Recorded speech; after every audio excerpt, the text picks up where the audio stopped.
Hello, everyone. We are so pleased to welcome you today to this webinar on turning your creative passion to a profitable business.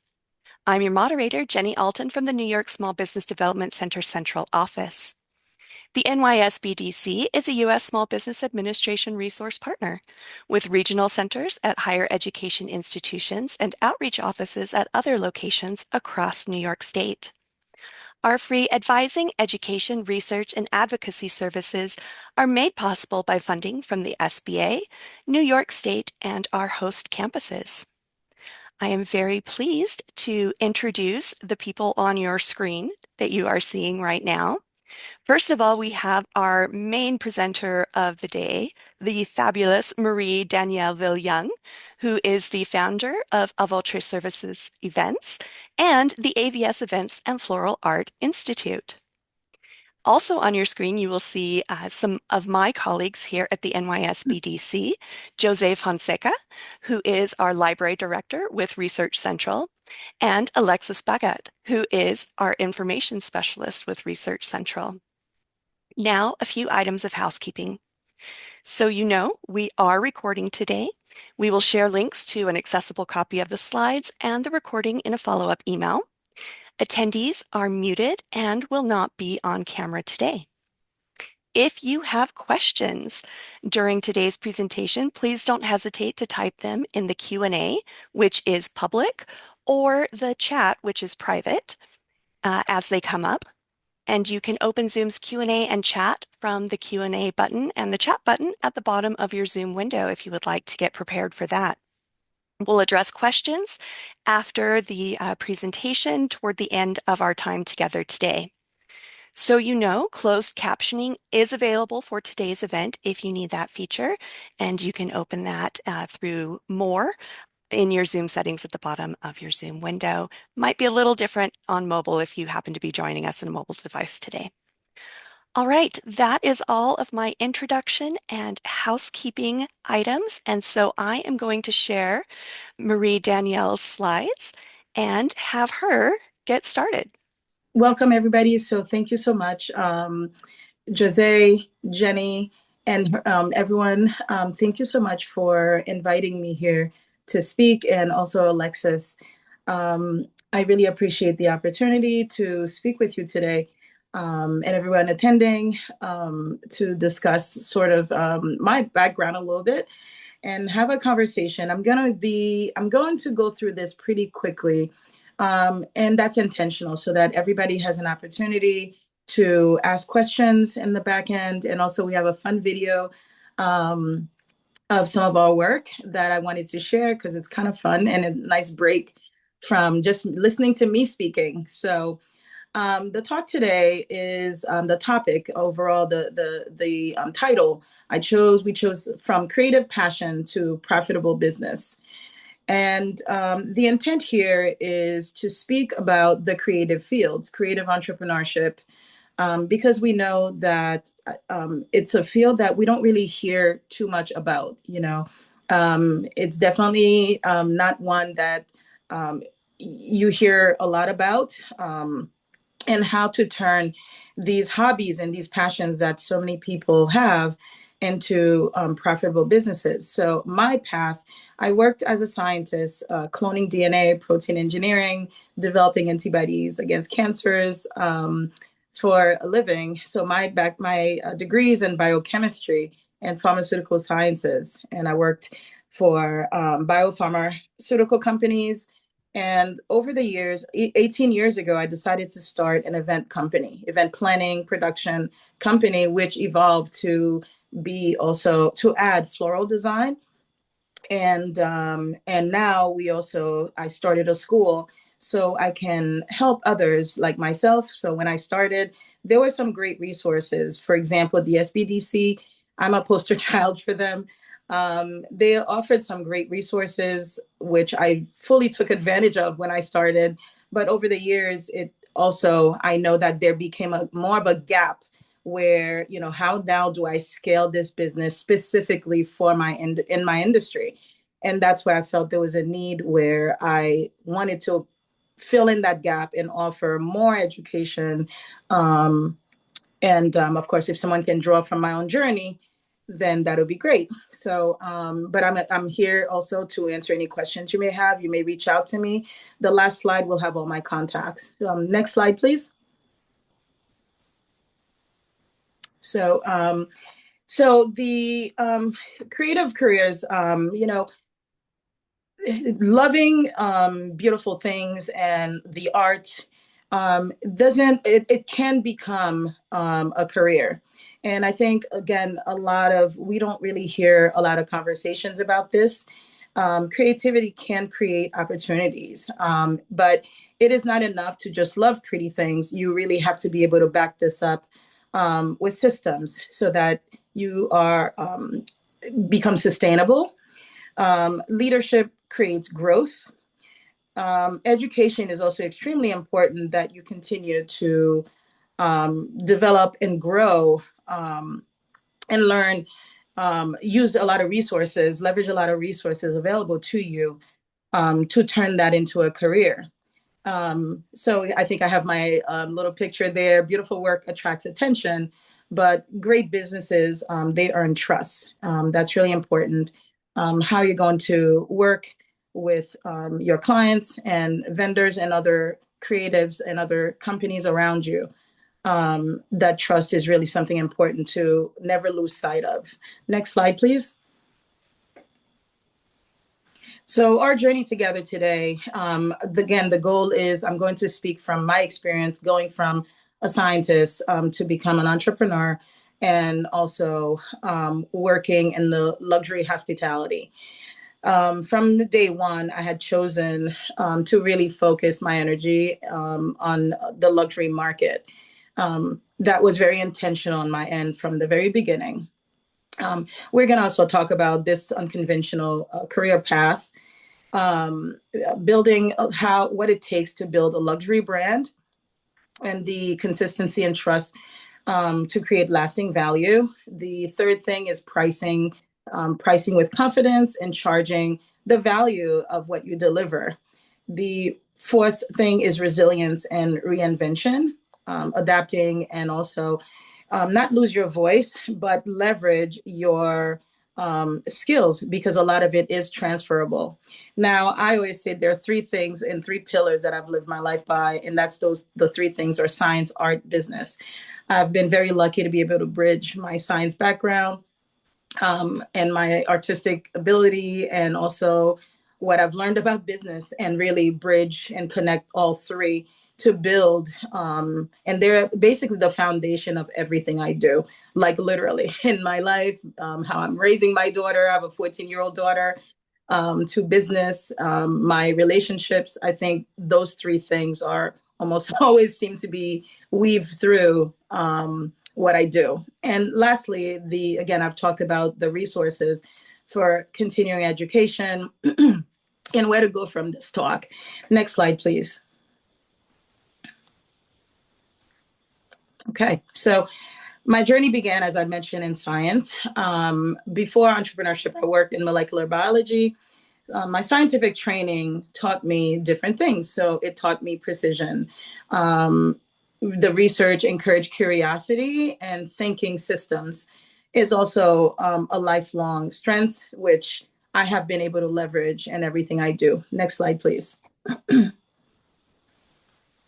And this is, again, I shared these things so that you too can take a look at your own journey and see what are the skills that perhaps you have, life skills, things you learn through your corporate experience or otherwise.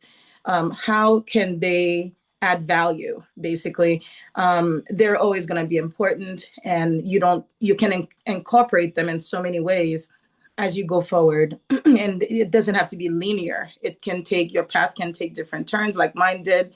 And so again, I shared these things so that you can see how you can extrapolate from maybe some of these experiences and make it your own. So for example, some of the skills I picked up while working as a scientist, it wasn't just technical, it was also problem solving, analytical skills, questions, asking questions. It's so extremely important. Even I find like something as subtle, like well, maybe not so subtle, like going to the doctor's office and your doctor saying, hey, this is what's wrong. And I always ask really interesting questions that they're not really expecting. Sometimes it's, hey, is there another way, less intrusive, to deal with this problem? And now you're forcing them to think outside the box and provide information for you that maybe would not just be offered had you not asked certain questions. Questions about conflict of interest. I tend to ask these kinds of questions so that I'm learning how my relationship is going to fall with a vendor or with a contractor. Um, process, I'm going to go back to the slides. So process improvement, problem solving, attention to details, collaboration. Collaboration is really important. As a scientist, we work on projects and we're always going back and forth with one another and sharing. We do not gatekeep. Generally speaking, what I learned as a scientist, we don't gatekeep. Education is, we thrive on education. We love sharing knowledge.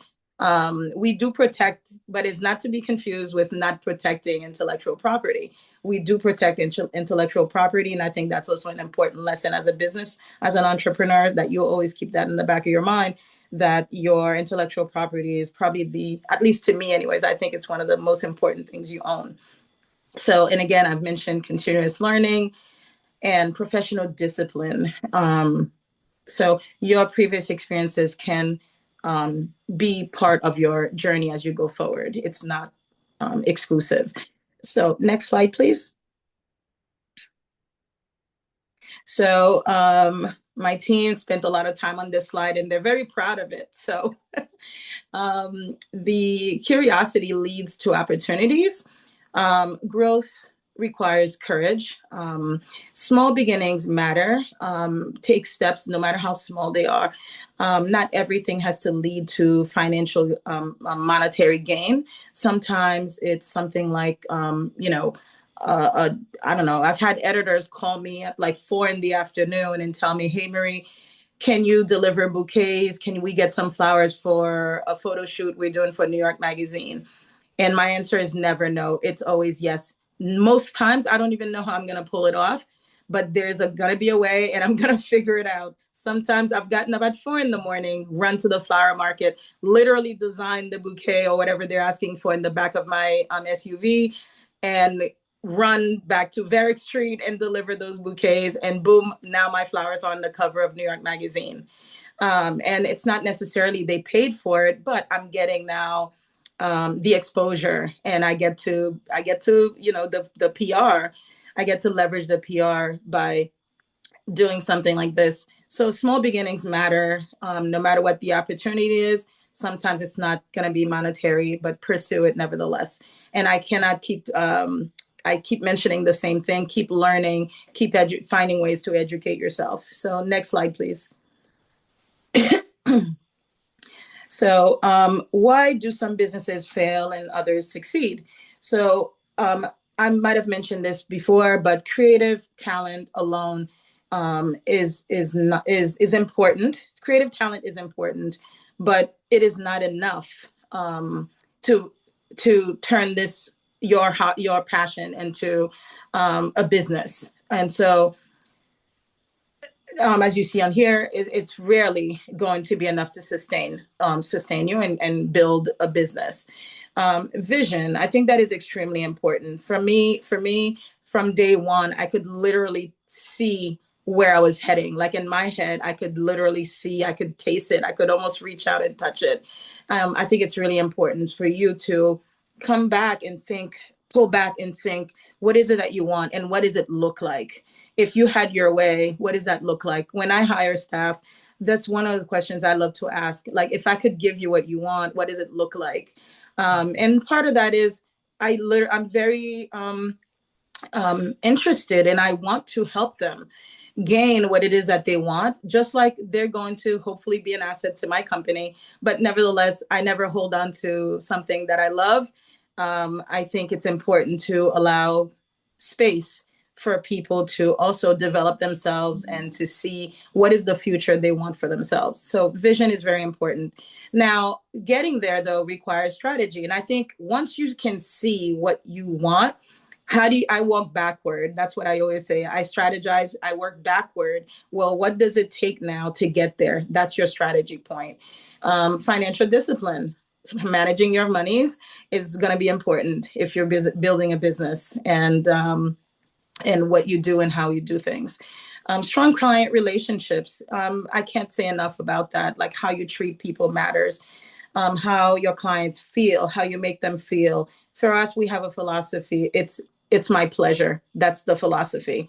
Whatever is said, yes, it's my pleasure. We're taking care of it. No matter how many times my clients ask for something, whether we've done it already and provided the answer is always yes, absolutely. It's our pleasure. We're taking care of it. It is not to say we only say, it is not to say if something's not going to work and it's going to cause failure that we're going to say yes to. What we're then going to do is provide options and explain to our clients, well, I love this idea of yours, but here's where we see some issues and what could come up. And how about these other ideas of ours? So these relationships, they build confidence in your clients and they will definitely build trust. I would say the last 12 years of my life, most of our clients don't really tell me much other than, Marie, here is what I'm thinking. Here's my dream. How to get there, they pretty much hand it over to me to make recommendations, to provide guidance. And I have to ask key questions about their needs to help them get there.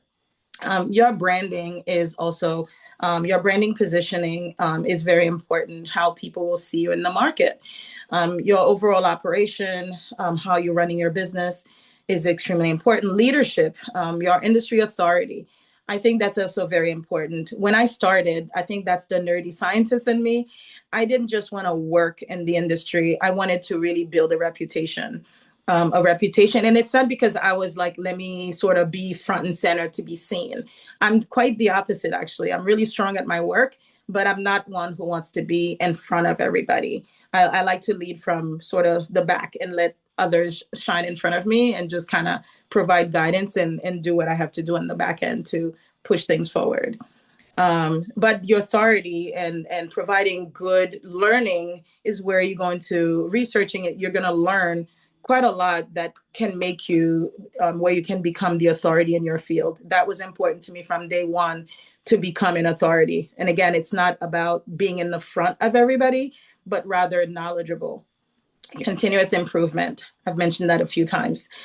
Next slide, please. Okay. So as I've mentioned before, I think a lot of people confuse luxury for bells and whistles and shiny things and branded labels. Luxury is really something that's, to me anyways, my definition is something that is more understated. It is not, loud. It's very, very understated. And after 18 years of working with some very, very affluent clients, also, very affluent client. I've worked with mayors. I've worked with head of states, top CEOs, and who run, corporate 500 companies, Fortune 500 companies. Sorry, I'm losing my thoughts here. I have found one thing about luxury. It is trust. It's people are really purchasing your knowledge base, which is why it's extremely important to understand your work, but also obviously as you're managing a business, extend your knowledge where you can build a better business, but your authority in your field, again, it's going to build trust. And like I said, it's not something that's loud. People can see it in how you move through to do your work. It's in your policies. It's in how you respect your staff. It's how you communicate with other vendors and contractors, showing them love, showing them respect, speaking your mind, but in a way that's respectful and acknowledging others. Consistency, clear communication, that is so important. When you're a leader, you have to be able to be clear about intentions and providing guidance. Reliability, I can't say enough about that. When you say yes, your word is the most important thing you own. That's actually my philosophy. So when I say yes, of course, we work with contracts, but I'm kind of old school in that way. My yes was enough to make sure I deliver. And then my goal is always over delivery. Attention to detail. And I've mentioned already, exceptional client experience. I'm a snob. I joke about this. I'm a snob when it comes to service. And so I wanted to build a business that services my clients and the way I would want to be serviced. So I think that's a really important thing, is to think about how you're treating people, how you're treating your clients. Are you honoring how you would want to be treated? So the next slide, please.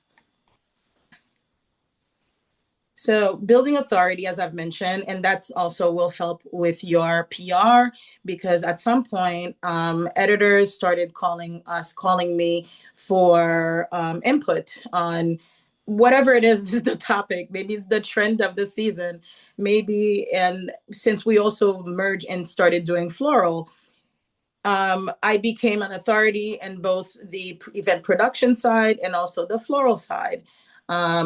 It's something that I probably should mention here, but I'm actually going to become a columnist for one of these magazines that I really have so much respect for. They've been publishing over 120 something years. And so as a baby coming into their world, into that industry, to get to now be a part of that, shaping the future, I'll be speaking more on the business side of things, less floral design. However, I do get to brag and say I was named one of the top 50 event floral designers in America. Harper's Bazaar named us one of the top event companies in the world. So to me, this is like the thing, those two things I'm extremely, extremely proud of, because we work so hard to get our names out there. And as small businesses, nothing is gifted. So we've really earned that through trust, through hard work. And again, these are some of the places that we've been featured, from TV to magazines, and everything else in between. Also internationally, we've been featured in Ecuador News. Was invited once, a few times I've been to Ecuador, actually, to flower farms.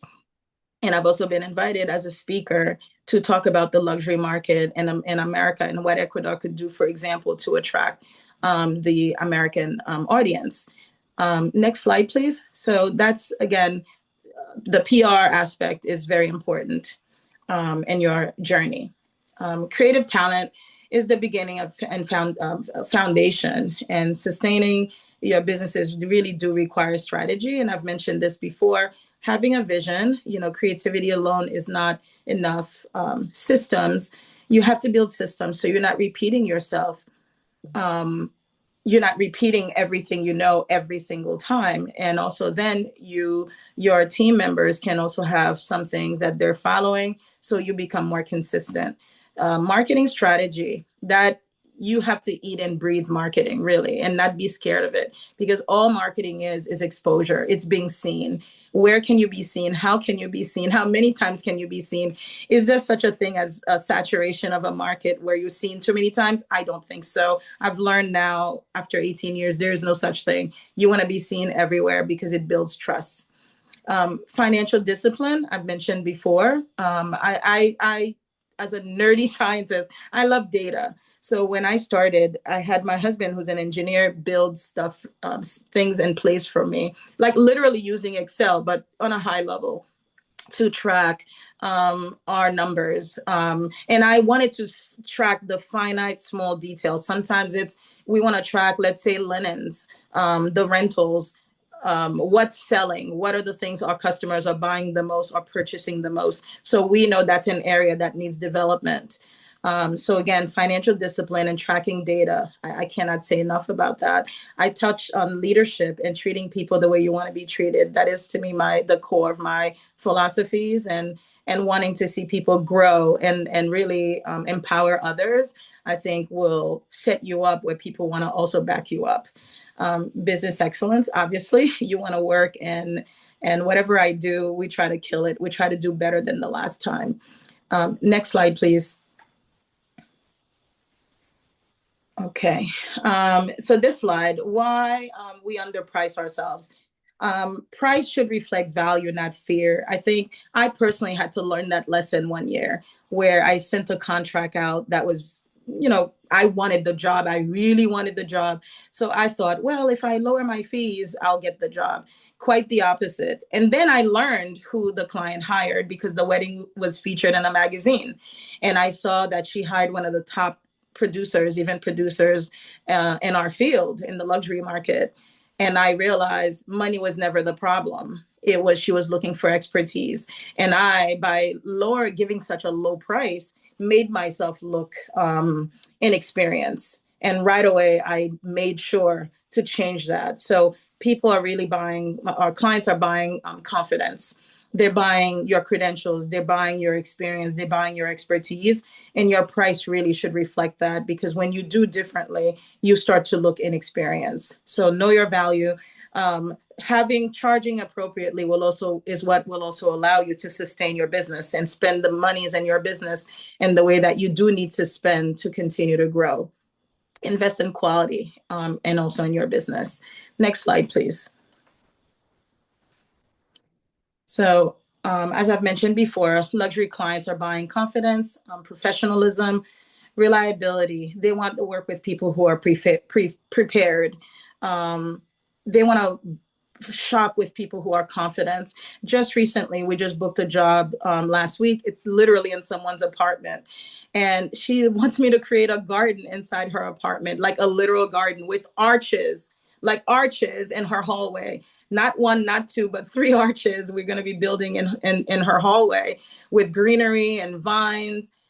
She wants a garden, something from like a Monet, from the Monet painting, like that's in at the garden in Giverny in France. And it's a gift to her friend turning 82. And one of the things she mentioned is the fact that I was willing to come out, look at her place, and not just rely on her own photos. So preparation and what you do, the trust you're building really, really matters.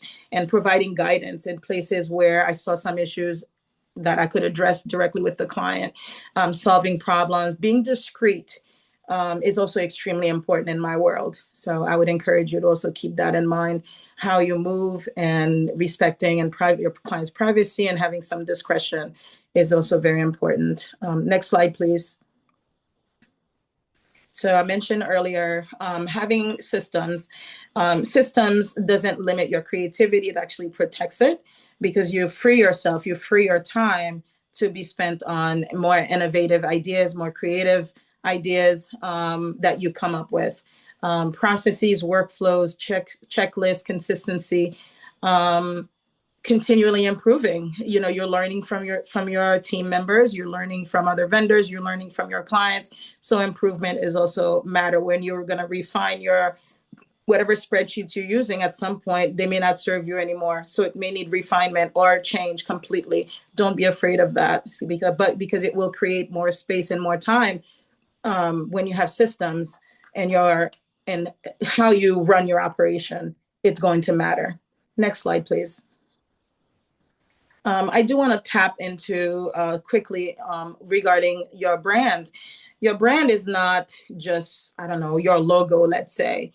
It's everything you touch. It's from your business card to what you wear and how you're presenting yourself. Every single thing matters when it comes to branding. So it's all the interactions and how you make people feel, the reputation you're building, trust, professional presentation, your client experience, your public relations. How are you communicating with journalists and editors when they're reaching out to you? I had a producer from a TV show reach out to me, and I got to compete on a TV show where Martha Stewart was one of the lead judges. And I nearly won. I won the first competition. Then I together with a team member that I chose, won the second competition on the show. And I got to 6 out of 7. So I did pretty decent, I guess. So the reason I share this again, your branding, it's everything you're touching.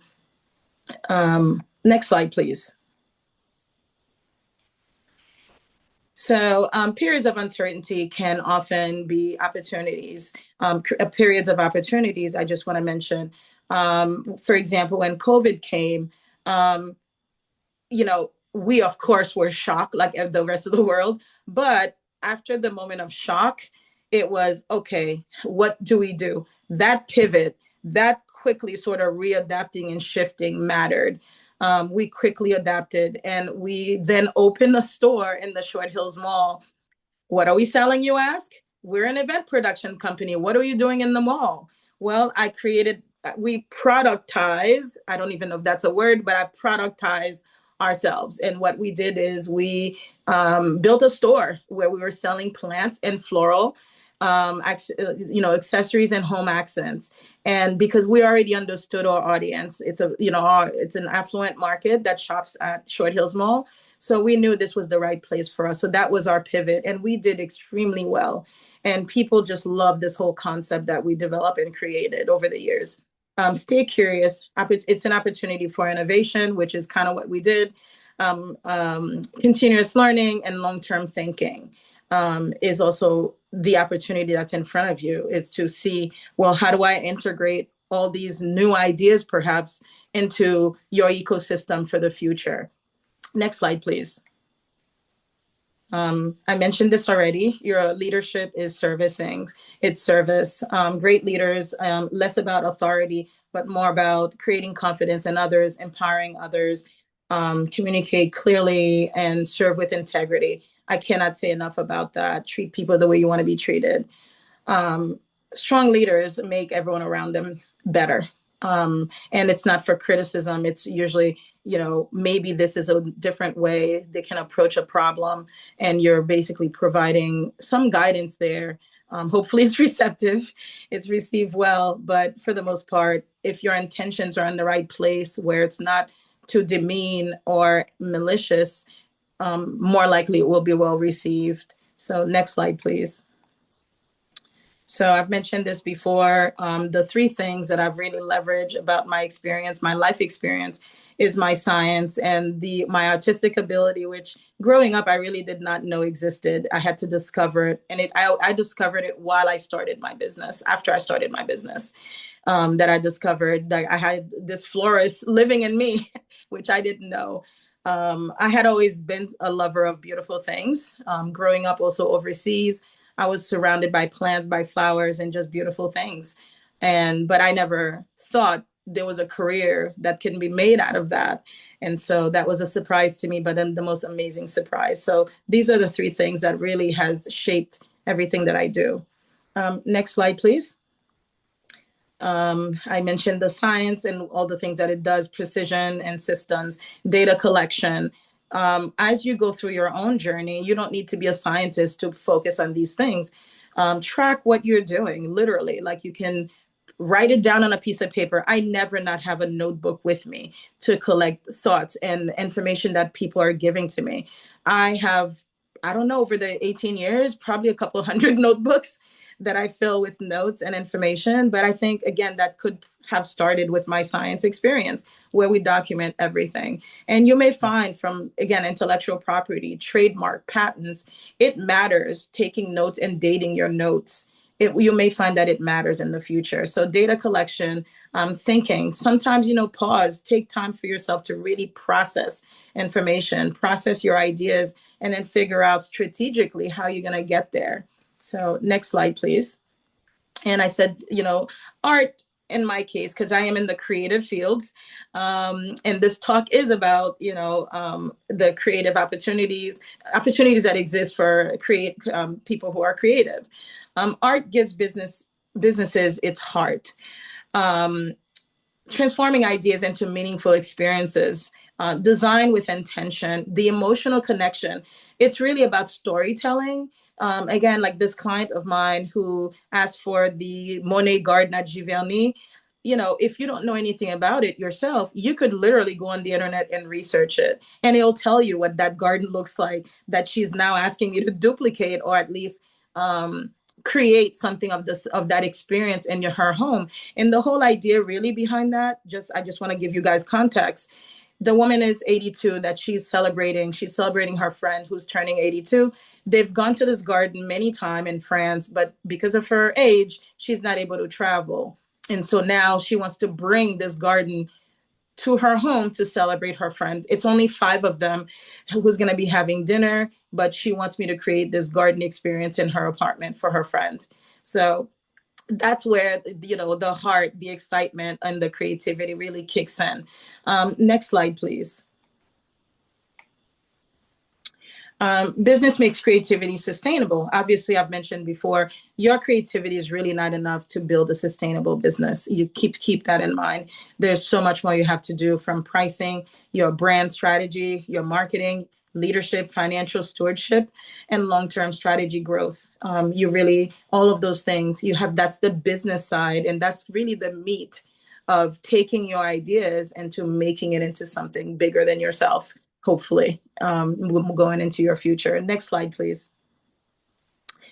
So we've come to a point where I wanted to share this video of one of our jobs, because that's kind of the fun thing too, is to actually see these these very luxurious events. And like I said, I've produced events for from our weddings to the mayor's office in New York. We've produced many events, galas for that team, Verizon CEO. We've had opportunities in the past to work with their group. We've worked with Gucci. We've done events with Gucci. We've done events for Victoria's Secret a few times, and so on. So this is another one of the fun examples of an event we produce.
So next slide, please.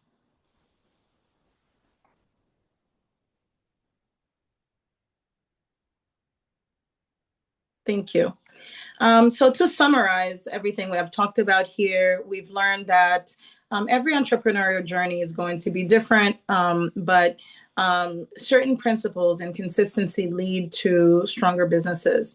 So to summarize everything we've talked about, it's again, lead with purpose, price with confidence, build systems, invest in relationship, invest in yourself, stay resilient, and continue to learn. I still go to conferences. I've paid thousands of dollars attending conferences and learning from others who, and really, I am a product of all of what they've poured into me, or knowledge that I've picked up from other people.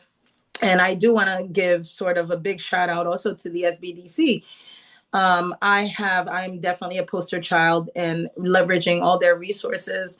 From the time I started my business, I don't know who mentioned the SBDC. I was lucky enough to discover it, and I had always, over the years, leveraged the resources that they've provided. So I am a poster child for them. Next slide, please. So the journey doesn't end here. If you're interested in learning more, please take a screenshot or the QR code here. The next slide has more information, like the links to my contact. But on our this is just for educational purposes. We do have some complimentary webinars we offer on creative entrepreneurship, brand strategy, pricing, career exploration. And really, it's a body of work that I've started putting together that that really can help anyone advance in the creative entrepreneurship. So feel free to scan the QR code to get to that page where you can register or choose what your interest is, and we'll send you more info. Next slide, please. Okay. So thank you so much. I really appreciate the opportunity to be here. Um, any questions? That's going to be Jenny is our moderator, I guess, and I will happily answer any questions you may have. And that's again, our last slide, which has all of my contacts. So if I'm not mistaken, Jenny, the SBDC, that's New York SBDC, is the host. So I believe they will be sharing my slides with you. I'm happy to provide them for you. I know I went with a rapid pace, trying to make sure we're leaving enough time for questions. But feel free to reach out to me directly if you ever have questions. Email me. I'm an open book. I'm happy to share any more information that you feel is necessary that I didn't cover. So thank you again. And now we're going to move into our Q&A portion. And so I'm inviting Jose and Lex back on screen here. And while they go through a few follow-up things from Danielle's presentation, we invite you to put your questions into the chat, which is private. Only Danielle and Jose and Lex and I see that, or you can put it in the Q&A. That's our public share area there. So please, let's get those questions answered for you. I also want to direct everyone's attention to the chat. We have put some information there about the NYSBDC if you are interested in pursuing advisement. We have many clients who are creative entrepreneurs and love being able to help people take their creative passions to profitable businesses. So look for our website there, and you can also snag a free guide, some things that you can prepare to maximize your time with an advisor as a creative entrepreneur. So link for that in the chat. And now let's have everybody get on to some questions. And yes, first question really quickly here. I did see that somebody's asking about the recording. Yes, you'll have the recording and an accessible copy of the slides and a follow-up email. Okay, so Jose and Lex, let's have you go ahead and start us out, and then please get those questions into the chat and Q&A. Thanks, Jenny. And thank you, Danielle. That was amazing. It was really wonderful how you brought the questions together. One thing you talked about a lot throughout the whole presentation was trust. That was like a recurring concept. Like right in the beginning, you're like, great businesses earn trust, and luxury is built through trust. So trust really was an important point. With AVS events, you put on high stake events like weddings, major corporate events with huge budgets, a lot of trust, a lot of trust on the line. And once you've been recognized by Harper's as one of the greatest event planners, it's clear how clients can trust you. But before you get that recognition, before you get those laurels, how do you build a trustworthy brand? What steps can like an emerging entrepreneur take to build that trust and recognition? Okay, that's a really good question. So it's forcing me to go back, like walk back what I did and how I must have done that. Building trust for me, it's knowledge. It's first and foremost your knowledge base. And it is not arrogance. It's really coming from a place where you've done your research. You know what you're talking about. I'll give you a small example. Some people will call a rental company and say, hey, I need a rectangular table. Okay. What if I were to say, I'm thinking I need an 8-foot rectangular table, like an 8 by 42, let's say, because I'm going to have 6 people. Do you think this will work? That's a different way of posing it, but you're coming from a place of knowledge already. So that person on the other end knows, oh, this person has done her homework. And it almost immediately lets them know a couple of things. One, you're knowledgeable. 2, you're not going to be easily manipulated. And you're also coming from a place of asking questions, asking also to leverage their expertise. A lot of times I've been on sites where I'm dealing with just men, where I've done a lot of tented events because that's my passion. I love outdoor events, and big tents, frame tents. I mean, I can speak about tents like I'm a tent expert. I could literally start a tent company today because I learned there's so many different types, from Sperry's, some of those that look more like the nautical type fabrics, frame tents, these glass houses type looking tents, pull tents. And I literally did my own homework to understand their world. So when I'm calling these companies, I'm asking questions, but they also can tell I know what I'm talking about. And I think that to me is where it began. And then also following through, asking the questions and continuing to learn, continuing to ask questions and leverage their expertise and keep your word. When you say 7 o'clock, you meant you're really there at 6:30. When your client's event starts at 5, if there's an opportunity to arrive at 8 in the morning, that's what my team does. I don't count pennies where it's like, wow, I want to be profitable, but I'm also making sure I'm covering what I need to cover for success. I have never skimped on what my business needs, even if it means I'm a little less profitable. I have always invested in our making sure our events are done well. So now I also have built a portfolio and a body of work to show what I'm capable of. Each job we do, the philosophy is how do we kill it? How do we create work that we haven't done before that showcases our talents?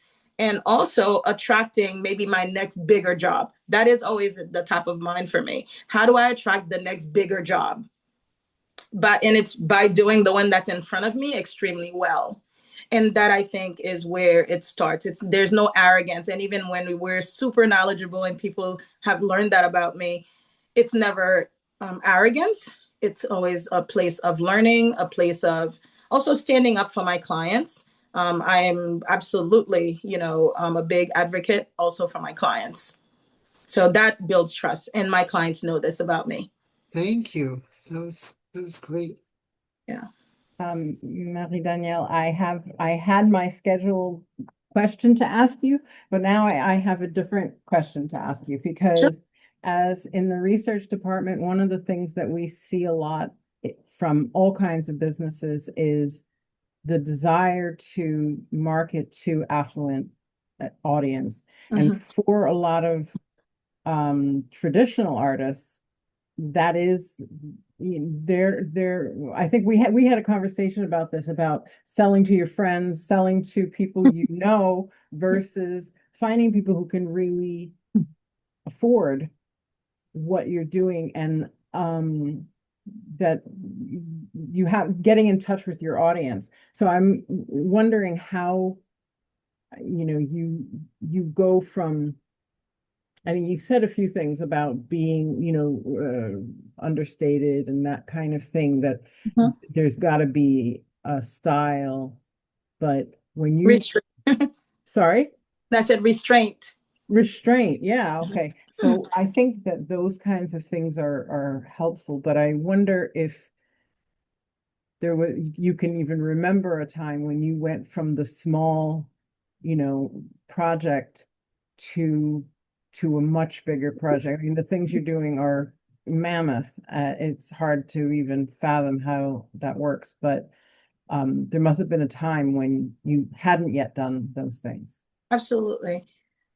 So if the question is how do you transition from, again, starting small to the much bigger things that you maybe that's more visible now. I think if I were to assess the whole thing, I would say first and foremost for me, it was vision. From day one, I wanted what I wanted.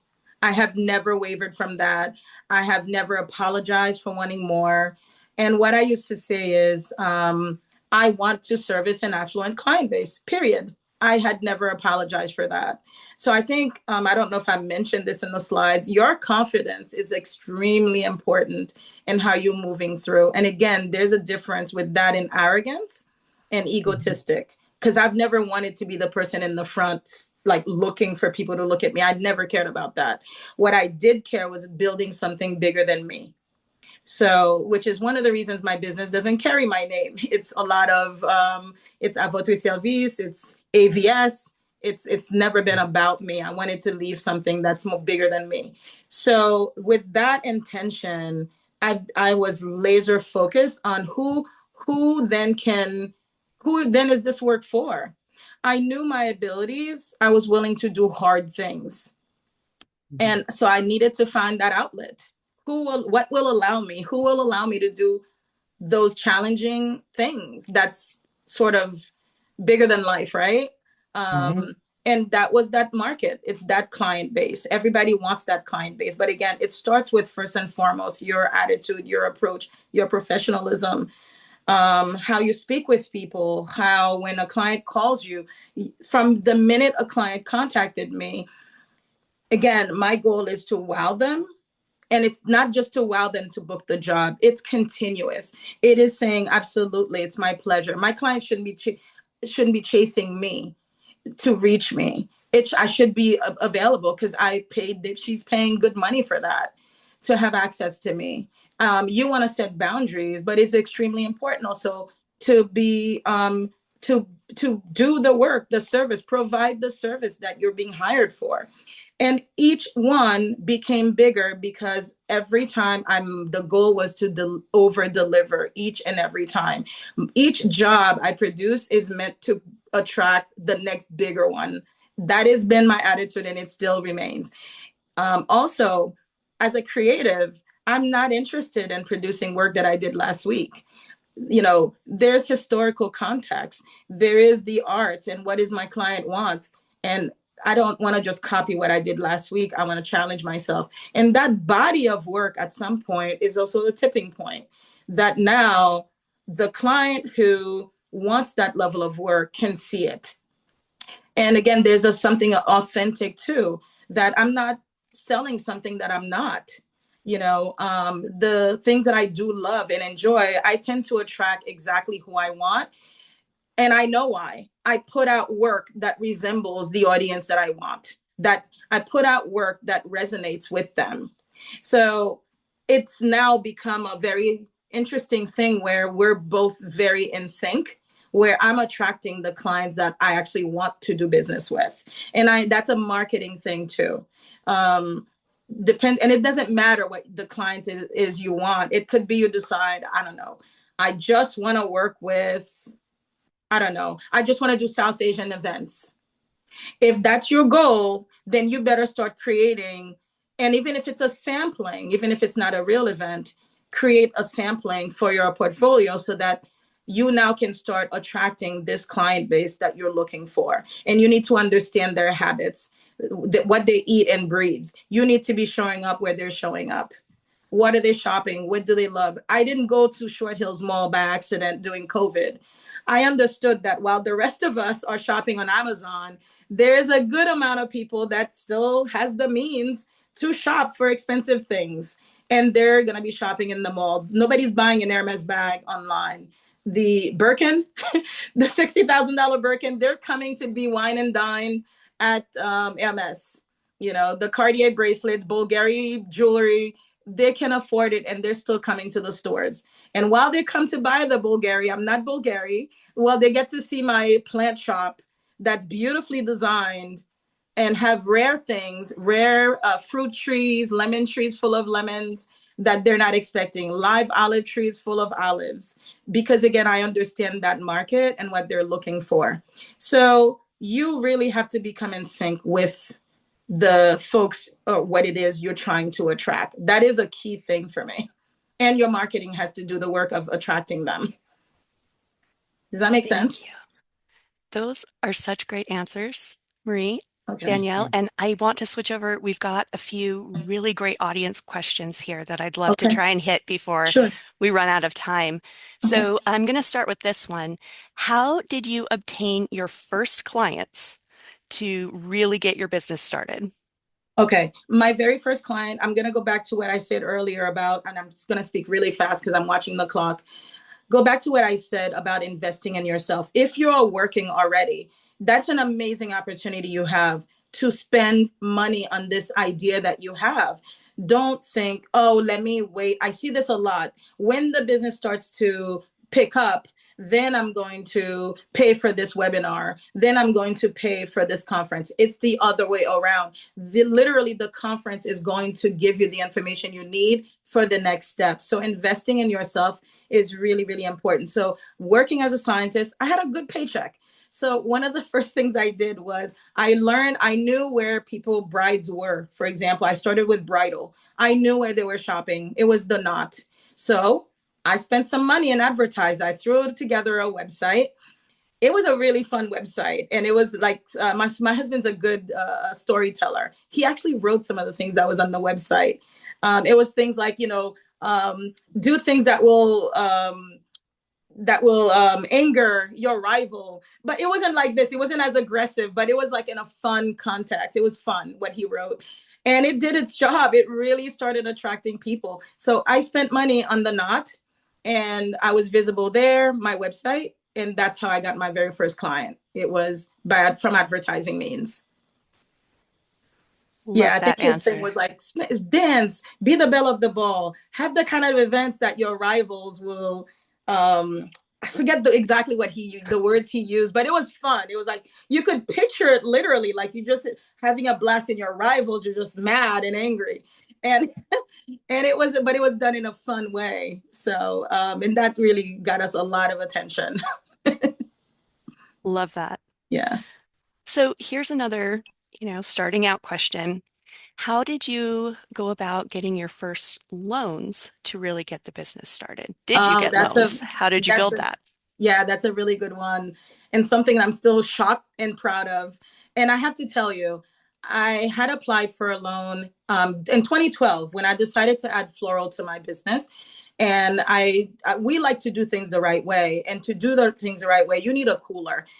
As a scientist, I know all about managing bacteria, climate control. You're dealing with a perishable item. So this is where my science can really shine, and I know exactly what I need to do.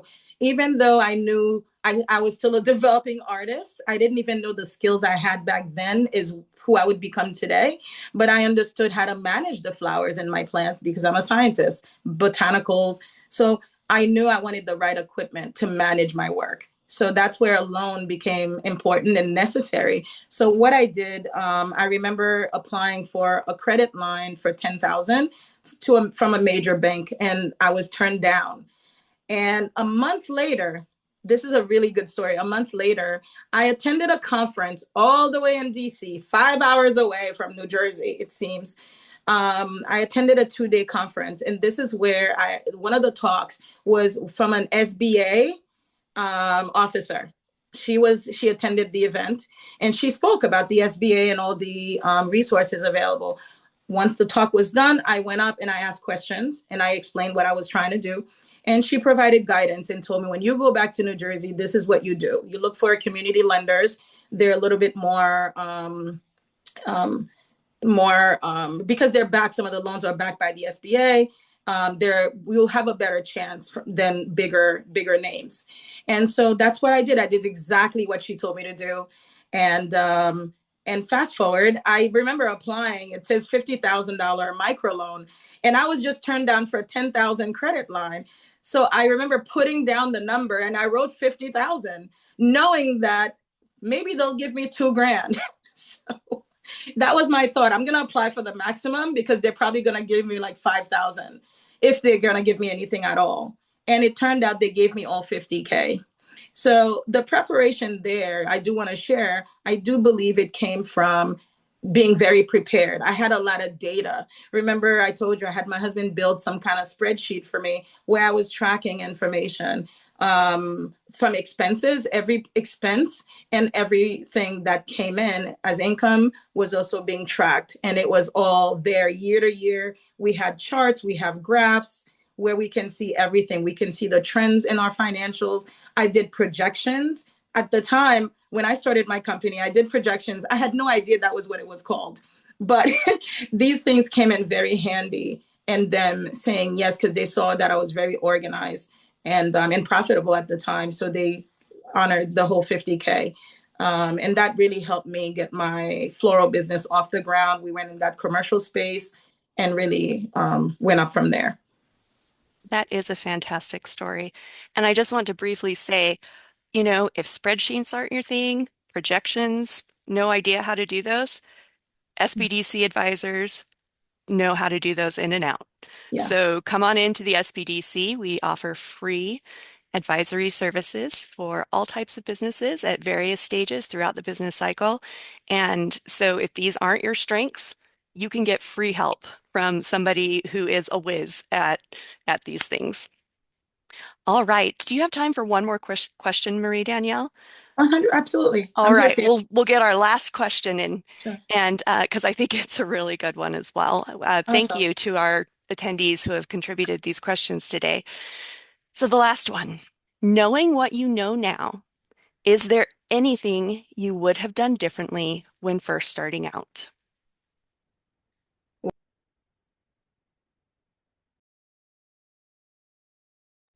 We lost your sound, Marie Danielle.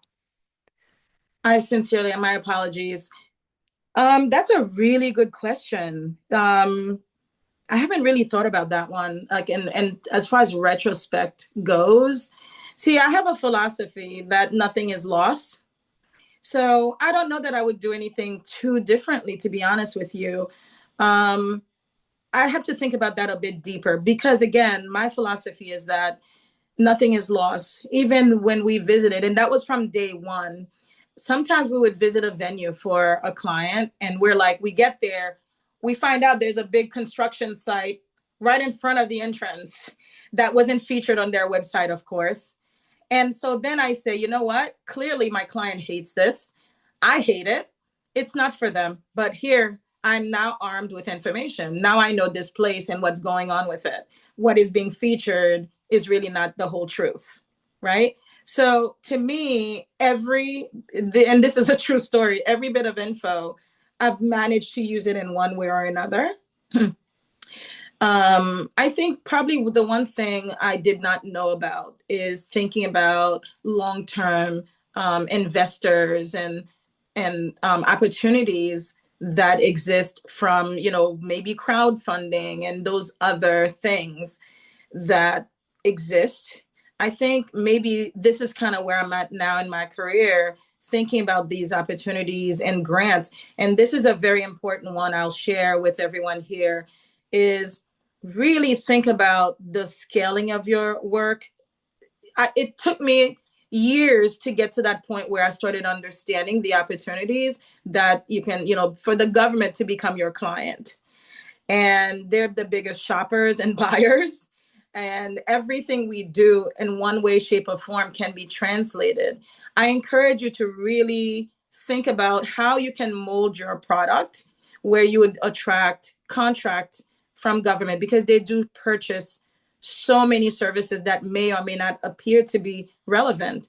I mean, here we are, with the SBDC and again, the government purchases a lot of services. So you have to think about how to mold not just what's in front of you into how you can package it where it can be sold in that way, because this is where the bigger contracts exist. And the struggles that we have of trying to attain and chasing after every client who wants to pay me $2,000 for a $20,000 job, you can really, if you can leverage different sources for your revenue stream, then you're really in a position to price with confidence. Is that making sense? I hope it makes sense. So these are some of the things I think I would have done differently is really think about those things sooner than 16, 17 years later. Another fantastic answer. And I will just add, we have business advisors who can help you be forward thinking about those types of things. Yeah. Knowing that, okay, here's where I want to get to eventually. What steps can I take now to eventually go after these bigger Prepare. contracts, etc. So Mhm. business advisors, again, free, paid for through government funding. So we are here and happy to help creative entrepreneurs plan for that scaling and those future needs as well. So Mhm. Marie Danielle, that was fantastic. Really appreciate Mhm. that answer. And really appreciate everything you've done today. This has been a great session. So thank you so much, Marie Danielle Vil-Young. And then also to our own Lex and Jose. And I will say just very briefly, we have a survey as we shut down. If you have a few minutes to give us some feedback, we always appreciate hearing from our attendees and how you thought things went today, other topics you'd like to get more information on through our educational offerings. So thank you so much to all of our attendees. We appreciate you and hope to see you in another educational session or at one of our centers getting advisement services soon. All right. Have a great rest of your day, everyone. Bye-bye. Thank you so much, guys. Thank you. Thank Thank you. you.